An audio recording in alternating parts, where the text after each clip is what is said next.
Türkiye'de şu an iPhone severler ikiye bölünmüş durumda. iPhone 14 Pro Max mi alsam yoksa iPhone 13 Pro Max mi alsam diye. Peki iPhone 14 Pro Max 15.000 TL'lik fiyat farkına değiyor mu? iPhone 14 Pro Max'i 13 Pro Max'ten farklı kılan özellikleri neydi? Ve son olarak iPhone 14 serisi Apple'ın çoğu zaman yaptığı gibi önümüze ısıtıp koyduğu aynı yemek miydi yoksa bizi uzun zaman tok tutacak bir ziyafet miydi? Muhtemelen bu videonun sonunda kararınızı vereceksiniz. Evet, herkese merhabalar. Şu an YouTube'da o kadar video var ki iPhone 14 konusunda biliyorum kafalar allak bullak. Herkes bir telden çalıyor. Kimisi iPhone 13 Pro Max diyor, kimisi iPhone 14 Pro Max diyor. Bu iki telefonun farklı ve benzer özelliklerine geçmeden önce sizden bir şey istiyorum. Eğer bu videoyu yararlı bulursanız ve beğenirseniz bu içerik sizler gibi birçok kişinin önüne çıkacak ve YouTube kullanıcıları bu videodan faydalanacak. O yüzden beğenmeyi ve kanalıma abone olmayı unutmazsanız çok sevinirim. Şimdi kimisi diyor ki iPhone 13 Pro Max alıp geriye kalan 15.000 lira cebe atıp Apple'ın aksesuarlarını alırım diyor. Kimisi de iPhone 14 Pro Max alıp hem Apple'ın güncel telefonunu kullanmış olurum hem de bütün yeniliklerden yararlanırım diye düşünüyor. Şimdi bu telefonların farklı özellikleri olduğu gibi hemen hemen aynı özellikleri de var. Videonun şuradan dakikalarına bakarak ister farklı özelliklerini izleyebilirsiniz, isterseniz de ortak benzeri yanlarına göz atabilirsiniz. Hadi gelin kıyaslamamıza başlayalım. Şuraya ve şuraya tekrar iPhone 14 Pro Max ile iPhone 13 Pro Max'in öne çıkan temel özelliklerini koyacağım. Orada önceliğim olarak bakabilirsiniz. Siz farklılıklarını ve ortak yanlarını okurken bir şeyden bahsetmek istiyorum. Apple Türkiye'de bu aralar zam üstüne zam yapıyor. Eğer aklınızda iPhone 14 Pro Max veya iPhone 13 Pro Max almak varsa şu an fiyatlar yüksek olsa da çabuk dağının. Çünkü tekrardan 3 ila 5 bin arası bir zam gelebilir. Bu sefer bu fiyatları ararız. Şimdi iPhone 14 Pro Max olup da iPhone 13 Pro Max olmayan bir özellikle bahsetmek istiyorum. Tüm iPhone'ları değiştiren ve ayrıca benim çok sevdiğim bir özellik. iPhone 14 Pro serisinde bulunan Dynamic Island özelliği. Bu özellikle şimdiye kadar bildiğimiz iPhone'ların üzerindeki çentik tarihe gömülüyor. Apple bu sefer şimdiye kadar çıkardığı iPhone'ların üzerindeki o çentiği kaldırıp oraya sanki yaşayan bir canlı koymuş. Bu Dynamic Island sayesinde telefonunuza gelen mesajları, mailleri, dinlediğiniz müzikleri, tüm bildirimlere bu özellik sayesinde çok rahat bir şekilde ulaşacaksınız. Apple burada kullanıcılarının Dynamic Island'dan sonuna kadar ayarlanması için tüm tünellerini dökmüş ve o çentiği kaldırmış diyebilirim. Yine iPhone 14 Pro Max olup da iPhone 13 Pro Max olmayan bir özellikten bahsetmek istiyorum. Ayrıca benim yine çok sevdiğim bir özellik. Satellite yani uydu özelliği. Apple'ın iPhone 14'e koyduğu bu özellik sayesinde diyelim ki şehirden çok uzak bir yerdesiniz. Herhangi bir baz istasyonu yok ve kayboldunuz. Burada Apple yine bizim imdadımıza yetişiyor gibi bir şey oluyor. Çünkü uydu özelliği sayesinde iPhone'unuz herhangi bir baz istasyonu olmasa bile direkt uyduya bağlanıyor ve sanki bir şehrin ortasındaymışsınız gibi, merkezi bir konumda yaşıyorsunuz gibi telefonunuzla ulaşmak istediğiniz yerlere ulaşıp bulunduğunuz yerden kolayca çıkabiliyorsunuz. 14 Pro Max'in 13 Pro Max'e göre hatırı sayılır özelliklerinden biraz daha bahsedeceğim. Hem de bu sefer bahsedeceğim şey yine radikal bir değişiklik. iPhone 13 Pro Max'in kamerası evet çok güzel. Sensörleri, arkasındaki 3 kamerası ve ön kamerası dahil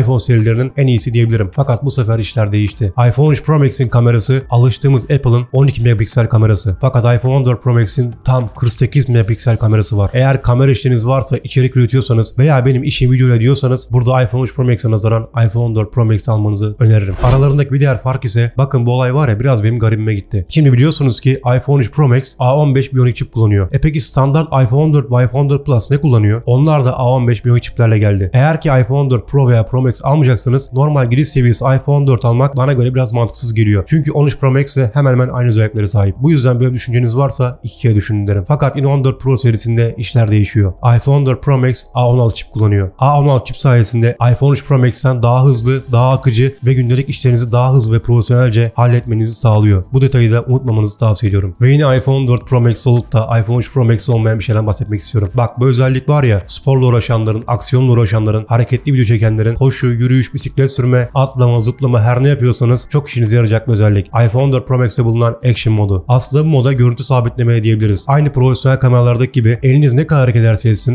iPhone 14 Pro Max ne kadar sarsılırsa sarsılsın görüntüye bunu asla yansıtmıyor. Sanki siz dümdüz yolda yürüyormuşsunuz gibi çekimlerinize profesyonel sonuçlar veriyor. Action modu ile çektiğiniz videolar daha pürüzsüz ve neredeyse sarsıntısız içerikler olacaktır. Mesela bu mod iPhone 13 Pro Max'te de olabilirdi. Şu an çıkan kaydeler özellikleri iPhone 13 Pro Max'e hemen hemen koyarmışlar. Ve son olarak yine iPhone 14 Pro Max olup da iPhone 13 Pro Max olmayan bir özellikten bahsetmek istiyorum. Aslında Apple'ın iPhone 14 serisine getirdiği bir özellik çoğu Android telefonlarda mevcut. Fakat Apple'a da maalesef yeni geldi. Always On Display özelliği. Yani sürekli açık ekran özelliği. Always On Display özelliği ile iPhone 14 Pro Max'in ekranı saniyede bir kez yenileyerek siz ekrana hiç dokunmasanız dahi tüm bildirimleri aktif bir şekilde sanki telefonunuz elindeymiş gibi almanızı sağlıyor. Buna bir diğer adıyla siyah ekran özelliği diyebiliriz. Bu özellik sayesinde telefonunuzun parlaklığı sürekli açık olmadığından bataryanızın tükenmemesini sağlayan iPhone 14 serisiyle yeni gelmiş yararlı bir özellik diyebiliriz. Evet, sizi düşündüren büyük farklılıklardan bahsettikten sonra şimdi gelelim artık benzer ve ortak özelliklerine. iPhone 13 Pro Max ve iPhone 14 Pro Max 6.7 inçlik aynı ekrana ve yine aynı 120 Hz tazeleme hızına sahipler. iPhone 14 Pro Max 2796'ya 1290 piksele sahipken iPhone 13 Pro Max 2778'e 1284 piksele sahip ekranları var. Yine hafıza olarak da aynı seçeneklere sahipler. Bataryalarına gelecek olursak burada biraz şaşırdım diyebilirim. iPhone 13 Pro Max, iPhone 14 Pro Max'i burada çok az farkla geçmiş. 13 Pro Max 4352 mAh batarya gücüne sahipken iPhone 14 Pro Max 4323 mAh batarya gücüne sahip. RAM konusuna gelecek olursak ikisi de 6 GB RAM'lere sahipler. Burada da iki telefon serisinde de pek değişikliğe gidilmemiş. PPI değerlerine bakacak olursak iPhone 14 Pro Max 460 PPI değerine sahipken iPhone 13 Pro Max 458 PPI